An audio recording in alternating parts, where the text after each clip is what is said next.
ବହି ଖାତା ସମସ୍ତଙ୍କର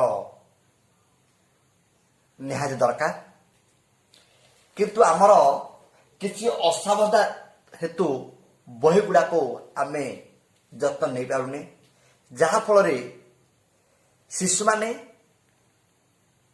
ପଢ଼ିବା ପରେ ସେ ବହି ଗୁଡ଼ାକ ଆମର ନଷ୍ଟ ହୋଇଯାଏ। ଏହିପରି ବହି ନଷ୍ଟ ହୋଇଯାଏ। ତେଣୁ ଆମେ ଶିଶୁମାନଙ୍କୁ ଶିକ୍ଷା ଦେବା, ବହିମାନଙ୍କୁ କିଭଳି ଯତ୍ନ ନେବା ତାହାରି ସମ୍ବନ୍ଧରେ ମୁଁ ଆଜି ଆପଣମାନଙ୍କୁ ଜଣାଇବି। ଏ ବହିକୁ ଯତ୍ନ ନେବା ପାଇଁ ଆମକୁ କିଛି ବି ଖର୍ଚ୍ଚ କରିବାକୁ ପଡ଼ିବନି। ଆମକୁ ଦରକାର ଗୋଟିଏ ଗମ୍ ଏବଂ ଏହିପରି ଗୋଟିଏ ଷ୍ଟେପଲର, ତା ସଙ୍ଗେ ସଙ୍ଗେ ଆମକୁ ଦରକାର କଇଁଚି ଏବଂ ଆମ ଘରେ ଯେଉଁ ପଡ଼ି ରହିଛି ଖବରକାଗଜ ଏବଂ ତା ସଙ୍ଗେ ସଙ୍ଗେ ଏହିପରି ଆମକୁ ଗୋଟିଏ ଯାହାକୁ ଆମେ କୁହାଯାଏ ଜରି ବୋଲି କହୁଛେ, ସମସ୍ତଙ୍କ ଘରେ ଏହା ଥାଉଛି। ଏହାକୁ ବ୍ୟବହାର କରିକି ଆମେ ବହି ଗୁଡ଼ାକର ଯତ୍ନ ନେବା, ଯାହାଫଳରେ ସେ ବହି ନଷ୍ଟ ନ ହୋଇ ସମସ୍ତ ପାଇଁ ଏ ବହି ଆମର ଆଗକୁ ଦରକାର ଆସିପାରେ। ତେଣୁ କିଭଳି ଆମେ ବହିକୁ ଯତ୍ନ ନେବା ମୁଁ ବର୍ତ୍ତମାନ ତୁମ ପାଖରେ ପ୍ରାକ୍ଟିକାଲ ମାଧ୍ୟମରେ ମୁଁ ତୁମକୁ ଜଣାଇବି। ଦେଖନ୍ତୁ, ପ୍ରଥମେ ଏ ବହିକି ଆମେ ଦେଖିବା। ବହି ଏଇ ପ୍ରଥମ ମଲାଟ ବାହାରି ପଡ଼ିଛି, ତେଣୁକରି ଆମେ କ'ଣ କରିବା, ପ୍ରଥମେ କିଛି ଏ ଗମ୍ ଦେଇଦେବା। ଦେଖନ୍ତୁ, ଗମ୍ ଦେବା ପରେ ତାପରେ କ'ଣ କରିବା, ଦେଖନ୍ତୁ, ବାସ୍ ହେଇଗଲା। ପରେ ପଛପଟେ ବି ଆମେ ଦେଖିବା କିଭଳି ଅଛି। ଏଠି ମଧ୍ୟ ଆମେ କିଛି ଗମ୍ ଦେଇଦେବା। ଦେଖନ୍ତୁ, ତାପରେ କ'ଣ କରିବେ, ଦେଖନ୍ତୁ, ବାସ୍ ବହିକୁ ପ୍ରଥମେ ଆମେ ଗମ୍ ଦ୍ୱାରା ମାରିଲେ। ତାପରେ କ'ଣ କରିବା, ଦେଖନ୍ତୁ, ଏଇ ଖବରକାଗଜକୁ ଆମେ ବାହାର କରିବା। ବାହାର କରିକି ଏଇ ବହିର ସାଇଜ ଅନୁସାରେ ଆମେ ତାକୁ ମଲାଟ ଦେବା। ଦେଖନ୍ତୁ, ଖବରକାଗଜ ପ୍ରଥମେ ମୁଁ ମଲାଟ ଦେଉଛି। ଦେଖନ୍ତୁ, ଆପଣମାନେ ଧୀରେ ସ୍ଥିର ଦେଖନ୍ତୁ। ଦେଖନ୍ତୁ,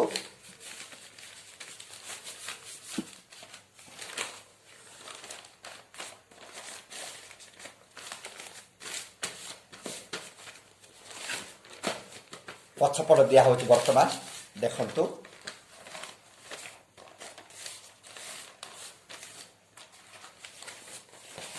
ଏଇଭଳି ଆମେ ବହିକୁ ପ୍ରଥମେ ଏଇ ମଲାଟ ଦ୍ୱାରା କ'ଣ କରିବା, ଆଚ୍ଛାଦିତ କରିଦେବା ଅତି ସୁନ୍ଦର ଭାବରେ, ଯେଭଳି ଠିକ୍ ସାଇଜ ରହିବ।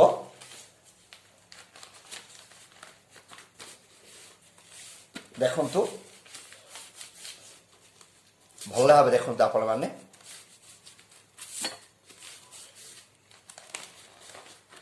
ଦେଖନ୍ତୁ,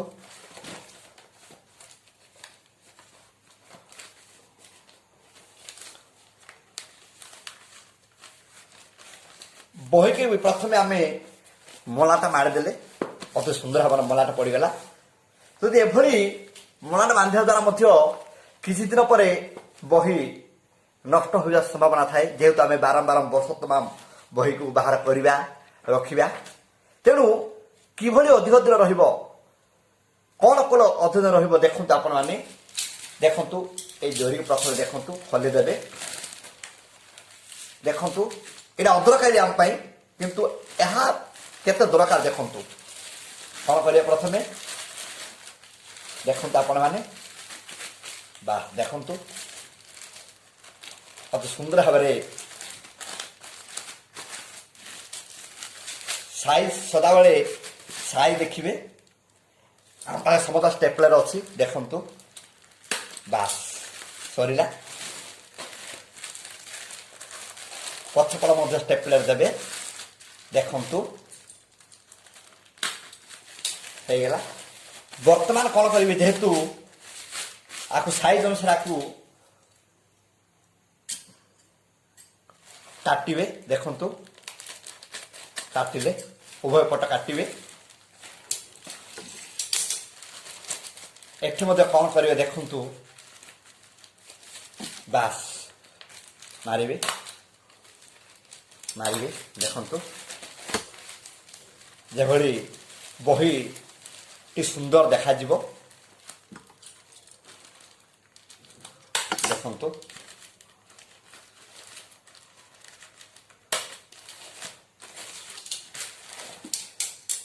ଏଭଳି କାଟିବେ। ଦେଖନ୍ତୁ